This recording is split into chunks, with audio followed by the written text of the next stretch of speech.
오늘 하나님께서 우리에게 주신 말씀 마태복음 27장 62절부터 66절까지의 말씀입니다. 우리 함께 이 말씀을 받들어 읽겠습니다. 이튿날 곧 예비일 다음 날에 대제사장들과 바리새파 사람들이 빌라도에게 몰려가서 말하였다. 각하 세상을 미혹하던 그 사람이 살아 있을 때에 사흘 뒤에 자기가 살아날 것이라고 말한 것을 우리가 기억하고 있습니다. 그러니 사흘째 되는 날까지는 무덤을 단단히 지키라고 명령해 주십시오. 혹시 그의 제자들이 와서 시체를 훔쳐가고서는 백성에게는 그가 죽은 사람들 가운데서 살아났다 하고 말할지도 모릅니다. 그렇게 되면 이번 속임수는 처음 것보다 더 나쁜 영향을 미칠 것입니다. 빌라도가 그들에게 말하였다. 경비병을 내줄 터이니 물러가서 제주껏 지키시오. 그들은 물러가서 그 돌을 봉인하고 경비병을 두어서 무덤을 단단히 지켰다. 아멘. 우리의 약함과 무지를 깨우치시고 힘있게 하시며 생명의 길로 인도하시는 항상 오르신 하나님의 사랑과 자비가 오늘도 예배하기 위해 하나님 앞에 나온 자녀들과 함께 하시기를 성어버이 성자 성령의 이름으로 축원합니다. 오늘은 예수님이 십자가 처형을 당하셨으나 사흘 만에 다시 살아나신 것을 기념하는 부활절입니다. 우리 서로 부활의 인사 한번 나누시죠. 부활을 축하합니다. 부활을 감사합니다. 옆 사람과 인사하시죠. 네. 그렇게 인사를 하니까 예수님의 부활이 아니라 지금 여기 계신 분들이 다 부활해 왔다는 것을 축하하는 것 같은 그런 의미 같이 느껴집니다. 예수님께서 태어나신 게 대략 기원전 6년 혹은 4년 그 사이라고 하죠. 그리고 30즈음에 공생애를 시작하셔서 약 1년에서 3년 동안 사역을 하셨습니다. 그러다가 십자가에 달려 돌아가셨으니까 올해가 약 1997주년 아니면 약 2000주년 되는 그런 부활절쯤 되겠다 하는 생각을 합니다. 주보에도 썼는데 제 개인적으로는 올해가 목사가 되어서 26번째로 맞는 부활주일이죠. 목사가 돼서가 아니라 목회를 시작하면서 맞는 26번째 부활주일입니다. 매해 부활이라는 것이 사실 무엇인가 교인들에게 납득시키고 이해시켜야 하겠습니다만 솔직히 교회에서 말하는 그런 부활이라는 것이 저 자신에게도 별로 납득이 되지 않고 또 오늘날에 그것이 나에게 어떤 의미가 있는 것인지 마음속에서 공감이 되지 않는 그런 상태에서 26년 동안 설교를 해왔지 않나라는 생각이 듭니다. 오늘도 좀 비슷한 그런 마음으로 설교를 하는 것 같은데요. 제가 목회를 시작하던 당시에 그 설문조사 신학생들을 대상으로 하는 설문조사가 나왔어요. 예수님의 육체적 부활을 믿지 않는다에 약 40몇 %의 사람이 신학생들 또 전도사들 이런 사람들이 동의를 했다고 그래요. 그거를 보면서 제가 분개를 했습니다. 아니 어떻게 목사가 되겠다고 하고 신학교를 다니는 사람들이 예수님의 몸의 부활을 믿지 않는다고 말하는 사람이 40%가 넘을까?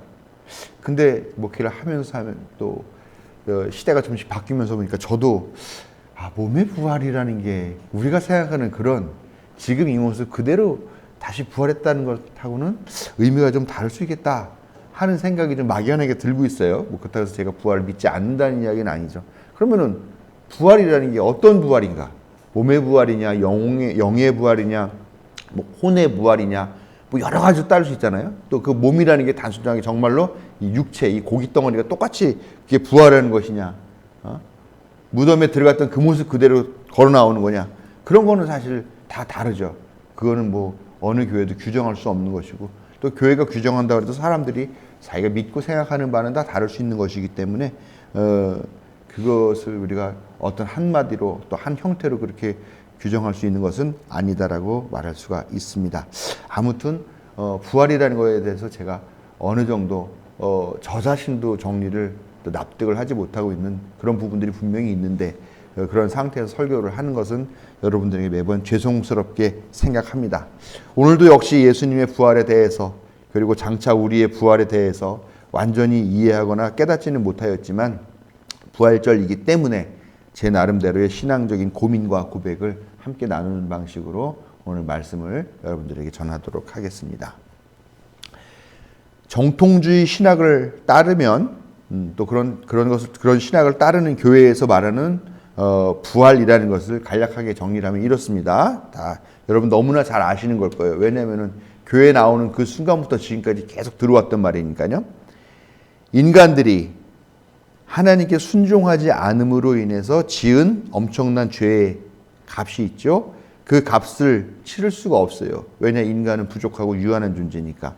그 죄를 지은 대상은 무한하신 하나님. 그러니까 그 죄값을 치르지 못해서 고난 가운데 살고 있는데, 하나님 자신이자 하나님 독생자이신 예수님이 자기의 목숨으로 그 죄값을 갚기로 하여서 십자가에 못 박혀 죽음으로 대신 속죄가 되었습니다. 그래서 인간은 그 죄의 값을 갚음으로 죄로부터 해방이 되었죠. 그렇지만 하나님이 죽음에 굴복할 수는 없죠. 하나님이 죽을 수는 없죠. 그렇기 때문에 죄도 갚고 또 하나님의 영원 전지전능하심을 여전히 유지하면서 할 수 있는 법. 그래서 일단 죄의 값으로 죽긴 했지만 다시 그 부활을 통해서 죽음을 이기는 방식으로 그렇게 이 모든 것들을 논리적으로 만들었다. 그래서 죽음을 이기는 방식으로 부활하시고 결국은 다시 하늘로 올라가서 하나님의 오른편 보좌에 앉으셨다. 그리고 예수님의 부활은 장차 예수를 구주로 고백하는 신자들에게도 똑같이 이루어질 것이다. 라고 하는 것이 지금까지 교회에서 말했던 부활이라는 것이죠. 근데 이 교리는 사실 이 속죄, 대속이라고 하는 그런 원칙이 전제가 되어 있는 교리이고요. 또 고도의 상징들이 함축되어 있는 그런 종교적인 언어로 표현된 것이기 때문에 우리가 이 말을 현실을 일상적으로 살아가는 그런 사람들이 이거를 말 그대로 이해할 수도 없고 또 그 말대로 이해하고 믿는다라는 것도 쉬운 일이 아닌 그런 교리다라는 것이죠. 그러다 보니까 점점 우리가 부활 그러면 매년 부활절이 오기는 오는데 그 부활이 어떤 의미가 있고 우리 삶에 어떤 영향을 끼치는지에 대해서는 깊이 생각하지 못하는 그런 일상과는 동떨어진 그런 부활이 돼가고 있는 것이 아닌가 하는 생각을 하게 된다는 것입니다. 주제를 조금 바꿔서 이제 얘기를 해보겠습니다. 여러분, 인간 세계의 역사 속에서 가장 악마적인 사람을 꼽으라 그러면 누가 가장 먼저 떠오릅니까? 아무 생각이 안 떠오르세요? 네. 히틀러. 네. 전두환. 아, 네. 여기는 되게 우리 한국적이신 분이고 저분은 젊어서 아주 인터내셔널 하신 그런 분이시네요. 네. 이름은 알 수 없지만 수많은 희대의 연쇄 살인마들을 떠오르는 분들도 있을 겁니다. 그 다음에 어떤 나라가 제국에 의해서 식민지로 그렇게 예속되었을 때 그 제국주의자들 혹은 그 제국주의자들에게 부역하면서 그 식민들의 피를 빨아먹던 그런 부역자들, 그런 사람들도 또 폭력에 동조했던 그런 놈들도 아주 그냥 이가 갈리면서 아주 악마 같은 놈이라고 생각하는 그런 분들도 있겠죠. 또 컴퓨터 검색을 해봤어요. 역사에서 가장 악질적인 인간, 악마 같은 인간 누구냐 했더니 벨기에 국왕이었던 레오폴드 2세라는 사람이 있는데 이 사람이 아프리카의 콩고를 자기 개인 사유지로 빼앗았대요. 사기를 쳐가지고 계약을 맺어가지고 말도 잘 안 통하고 그러니까. 그러면서 거기에서 콩고 사람들에게 강제 노동을 시키는데 할당량을 채우지 못하면 손목을 절단하는 그런 극악무도한 짓을 저질렀다고 하는데요. 하루에 1300개의 손목을 자르기도 했다고 합니다. 그러니까 정말 이렇게 끔찍한 짓을 저지르는 사람도 있습니다. 또 우리가 잘 아는 캄보디아의 공산당 크메르 루주의 통치자죠. 폴 포트. 이놈이 저지른 일이 소위 킬링필드 학살이라고 하는 사건인데 이 학살로 200만 명이 목숨을 잃었다라고 합니다. 정말 끔찍한 일이죠. 200만 명이면은 한국으로 따지면 도시 하나가 없어지는 그런 끔찍한 일이 일어난 건데요. 그런데 구글에서 검색을 해봤어요. 그랬더니 AI가 대답을 해주는데 AI는 가장 악마적인 인물로 아돌프 히틀러를 꼽습니다. 네.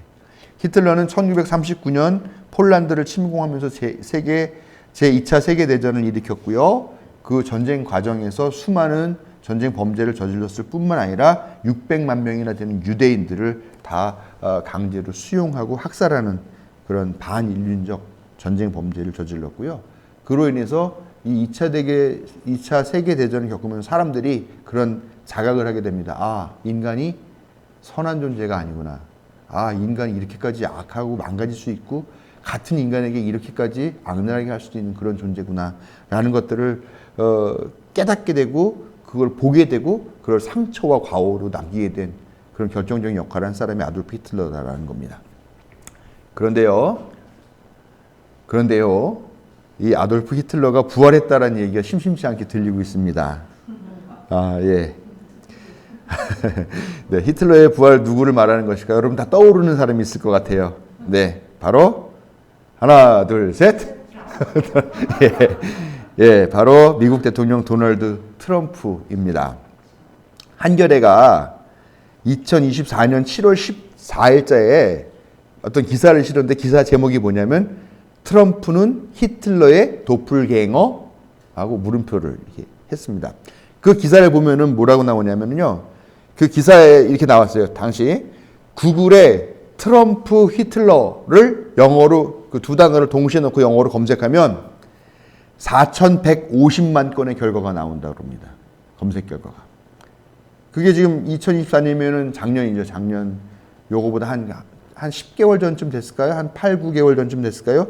그때 나온 거니까 지금 만약에 영어로 히틀러, 트럼프 검색하면은 또 얼마나 더 많이 나오겠습니까? 인종차별, 침략전쟁, 폭력적 민중탄압, 민주적 질서 파괴, 국제정치에서의 독선, 선동과 편가르기, 뭐 이루 말할 수 없는 수많은 그런 짓들을 많은 사람들이 트럼프가 하고 있는 것을 보면서 히틀러와 비슷하다고 생각하는 것이 분명한 것 같습니다. 그래서 트럼프가 히틀러의 이거 보여드리려고 했는데 트럼프가 히틀러의 부활이다라고 그렇게 말하는 것일 겁니다. 이런 경우를 보면 우리가 부활이라고 말하는 의미가 폭이 좀 더 넓어지는 것을 좀 깨닫게 되지 않나라고 생각합니다. 분명히 트럼프는 히틀러가 아니죠.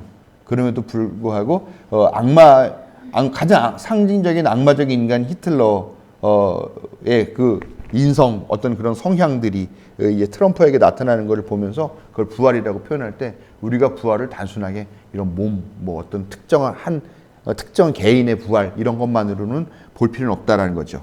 근데 이거 보면서 참 이상한 게 이게 악인의 부활은 많아요. 악인의 부활은 뭐 트럼프가 히틀러가 트럼프로 부활했다 이런 식으로 악인의 부활은 많은데 의인이나 영웅의 부활은 별로 들어보지는 못하는 것 같아요. 또 우리가 뭐 애니메이션이나 아니면 영화를 보면은 거기에 보면 또 그런 소재가 참 많아요. 마왕이나 악마를 부활시키려고 무슨 그런 컬트 그룹들이 모여가지고 거기서 막 무슨 인신 제사를 지낸다고 하는 그런 소재가 참 많아요. 그런 면에서 보면 오늘날 예수님이나 아니면 예수님 같은 그런 의인의 영웅의 존재의 부활 그런 것들을 오늘날 우리가 간절히 바라고 기다려야 하는 것은 아닐까 하는 그런 생각도 듭니다. 그런 의미에서 오늘 부활절이 주는 의미도 한번 생각해 보는 것이 좋을 것 같습니다. 그 예수님 같은 존재의 부활 우리가 간절히 바라는데 예수님은 어떤 분이셨냐라는 거예요. 뭐 제가 누누이 너무 뭐 설교나 아니면 성서대학에서 누차 말씀드리는 그런 이야기들입니다만 당시에 그 지역의 전체 인구의 95%에 해당하는 사람들이 민중이었는데 그 민중의 삶은 이루 말할 수가 없이 비참했다라고 그렇게 말씀드렸죠. 로마 제국, 그 다음에 헤롯 왕국, 그 다음에 이 두 개가 엄청난 억압과 착취와 뭐 부역을 같은 걸 시키고 노역을 시키고 하는 건데 여기에 더해서 유대교가 그들의 정신적 영적 삶을 지배하면서 또 그들도 그를 올가매었다는 거죠. 그래서 대부분의 민중들은 빚을 안고 살아갈 수밖에 없었던 그런 경제적인 빚을 안고 살아갈 수밖에 없었던 사람들이고요. 그래서 이 사람들 결국은 자기의 고향을 몰래 떠나서 강도가 되거나 아니면 해방을 위한 독립투사가 되거나 그렇게 되는 일들이 비일비재한 그런 시대였다라는 것이죠. 또 정신과 육체의 장애가 아주 만연했어요. 말 그대로 귀신 들린 사람들이 무덤 가에서 살면서, 아니면은 그냥 마을 한가운데서 살면서, 아니면 쫓겨나가지고 어디 들판에 살면서 그렇게 살았고, 그런 산송장 같은 사람들이 들끓던 그런 시대였다라는 겁니다. 여기서 산송장이라는 말은 육신적인 것도 마찬가지지만 정신적으로 그런 것도 마찬가지죠. 인간이기를 포기한 그런 사람들도 많이 있었다는 것이죠. 거기에 더해서 여자나 어린이, 장애인들은 그야말로 사람 취급도 받지 못하는 그런 시대였다는 것입니다. 그런데 그런 시대에 예수님께서 오셔서 그렇게 사람 대접받지 못하는 사람들을 품어주시고, 로마 제국주의를 조롱하고, 로마 황제가 자기가 자칭 신의 아들을 그렇게 자칭할 때 예수님이 내가 신의 아들이다, 내가 하나님의 아들이다 라고 그렇게 말씀하시면서 로마 황제를 조롱하고 비판했다라는 거죠. 또 헤롯 왕을 여우라고 부르면서 그의 악행을 비판했고요. 유대교 지도자들이 하나님을 빙자해서 민중을 죄인으로 만들고 그들을 죄책감에 사로잡히게 만드는 그런 행태를 할 때 그것들에 결연히 반대하면서 이 사람들이 하나님의 자녀다, 첫째 된 자가 꼴찌가 될 것이고 꼴찌 된 자가 첫째가 될 것이다라고 그렇게 반대하셨다는 거죠. 그러면서 여자와 어린이를 가까이 대하시고 품어주시면서 사람 대접을 해주셨죠. 예수님께서 하셨던 가장 중요한 일은 저는 그렇게 생각해요. 권력자나 종교인들만이 아니라 모든 사람들이 다 하나님의 자녀다라고 하셨던 그 선언. 모든 사람들의 그 삶이 다 가치 있는 삶이고 의미 있는 삶이고 존중받아야 되는 삶이라는 것들을 그렇게 선언하신 것이 저는 제일 중요하다고 항상 생각을 하고 있습니다. 근데요, 예수님께서 십자가 처형을 받게 된 이유를 한번 잘 생각해 봐야 돼요. 왜 예수님이 처형을 받게 됐냐? 예수님의 죄명이 뭐냐? 십자가 위에 그 죄의 명패가 붙어 있는데 뭐라고 써 있냐? 유대인의 왕이라고 써 있어요. 그 말은 뭐냐? 예수님이 식민지인 유대의 독립을 선동했다라는 것이죠. 정치범이라는 얘기입니다. 즉 반역 혐의로 예수님 십자가에 못 박혀 돌아가셨다라는 것이죠. 로마 황제와 또 헤롯 왕, 유대교 제사장들이 합심해서 만듭니다. 우리가 어떻게 이 로마의 제국 안에 속하게 되어서 식민지가 됐는데 이때 우리가 어떻게 하면은 잘 살까? 근데 그러면서 머리를 맞댄 것들이 누구냐라는 거예요. 뭐 로마 제국 당국자, 헤롯 왕국의 당국자, 또 유대교 제사장들이 모여서 그렇게 했다는 거 아닙니까? 그러니까 이 사람들이 모여가지고 제국과 기득권자들의 천국이 되도록 만들었어요. 이것이 뭐냐? 억압과 예속, 착취의 그런 질서와 체제였다는 것이죠. 그런데 예수님께서 거기에 도전하신 겁니다. 그것을 흔든다는 거예요. 이것이 잘못됐다고 비판했다는 것입니다. 그리고 예수님의 그 도전은 나름대로 성공적인 그런 일면이 있었다는 것이죠. 그러니까 이 세계의 권력 집단이 도저히 참지를 못하는 거예요. 우리의 질서, 우리의 이익을 챙기고 우리의 안녕을 도모하는 이 질서와 이 체제를 저 예수라는 작자가 지금 망가뜨리는구나. 결코 가만히 놔둘 수가 없구나. 이렇게 되면 우리의 기득권뿐만 아니라 우리가 만들어놓은 이 체제도 망하고 무너질 수밖에 없겠구나. 그래서 모여가지고 결국은 예수님을 십자가에 못 박혀 죽게 하는 그런 극한 심판을 내리고 예수님은 결국은 처참한 최후를 맞이하게 된 것이다 라는 것입니다. 거기에 더해서 이들은 예수가 생전에 부활에 대한 이야기를 했다면서 예수님의 시신이 안치된 그 돌무덤 입구에 돌을 봉인하고 단단히 지켰다라는 것이죠. 이 세 권력의 악마적 협력은 성공한 것처럼 보였습니다. 그러나 우리가 알듯이 예수님은 사흘째 되던 날 새벽에 부활하셔서 무덤의 봉인을 깨뜨리고 밖으로 나오셨습니다. 할렐루야. 네. 신 선생님, 제가 할렐루야 그러면은 뭔지 몰라도 아멘 그렇게. 네. 예, 아멘은 그 말이 맞습니다. 그런 뜻이기도 하고요. 할렐루야는 하나님을 찬양하라라는 뜻입니다. 네, 이게 그냥 교회에서 흔히 하는 추임새 같은 거예요. 네, 아무튼 자, 예수님이 부활하셨다고 하는데 진짜 그 찢기고 가시면류관을 써서 찢기고 상처난 그 머리, 그리고 창을 옆구리에 맞아가지고 찢어진 그 옆구리가 있는 그 상한 몸 그대로 되살아나셨을까요? 그리고 예수님의 부활이 육체의 부활일까요? 영혼의 부활일까요? 아니면 몸의 부활일까요? 그런 부활일까요? 그런 질문들도 있습니다.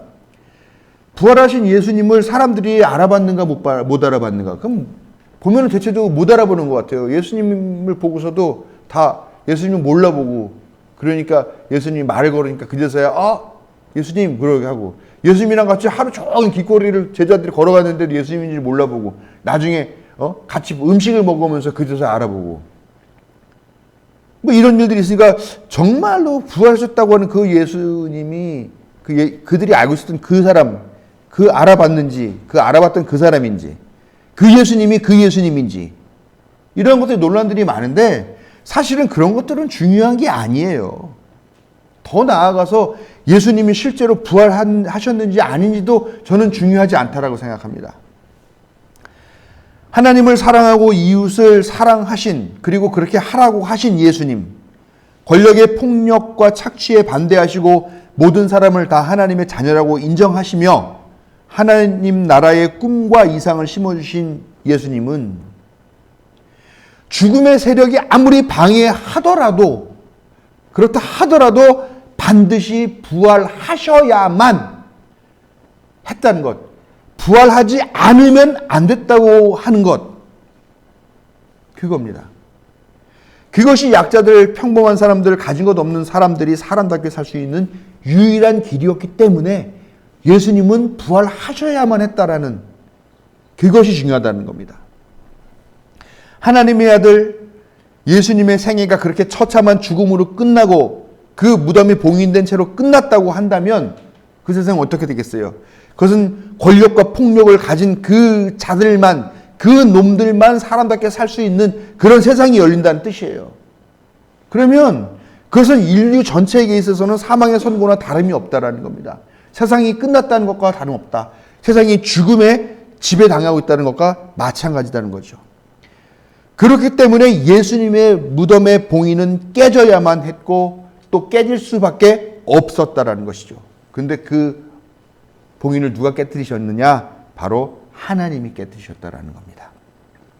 모든 사람을 다 하나님의 자녀라고 선언하셨던 예수님을 하나님이 다시 살리시고 일으키시고 그 무덤의 봉인을 깨뜨리시고 그 무덤에서 끄집어내셨다라고 하는 이것이 사실이냐 아니냐 여부를 떠나서 이렇게 성서가 고백했다는 것, 그리고 민중이 그렇게 갈망했다는 것, 그것이 바로 부활절의 본질이라는 것을 우리는 잊지 말아야 할 것입니다.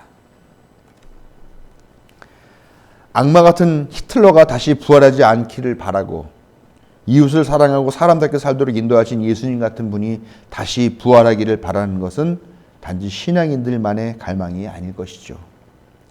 그리고 그런 갈망과 믿음이 오늘날 민주주의로 성장하게 되었다고 볼 수 있습니다. 물론 민주주의도 완벽하진 않지만요. 그런데 이 모든 갈망과 믿음의 근거는 바로 하나님이십니다. 사람이 사람답게 사는 그런 세상을 만들기 위해서 죽어가신 예수님을 그 갇혀있던 그 무덤의 봉인을 깨트리시고 살려내신 것 바로 하나님. 억압받고 착취당하는 사람들을 그냥 무덤 안에 가둬두기를 원하시지 않고 밖으로 나와서 나도 하나님의 자녀다라고 외치도록 그 무덤의 봉인을 깨트리고 인도하시는 분이 바로 하나님이시고 하나님의 자녀로 살아가는 삶의 원형이 무엇인가를 보여주신 분이 바로 예수님이십니다. 이제 우리도 우리 시대에 봉인된 이 무덤을 깨트리고 하나님께서 깨트려 주시기를 간구하면서 우리 자신이 바로 예수님의 부활을 경험하는, 그리고 우리 자신이 바로 예수님 같은 그 부활의 경험자가 되고 또 그 부활자가 되는 그런 마음을 품으며 살아가야 될 그런 결단이 바로 오늘 이 부활절 우리가 가져야 할 마음인 줄로 믿습니다. 그 마음을 마음에 품고 부활의 기쁨으로 함께 그 영광과 감사를 나누는 여러분들에게 하나님께서 크신 복을 베푸시기를 성어버이 성자 성령의 이름으로 축원합니다.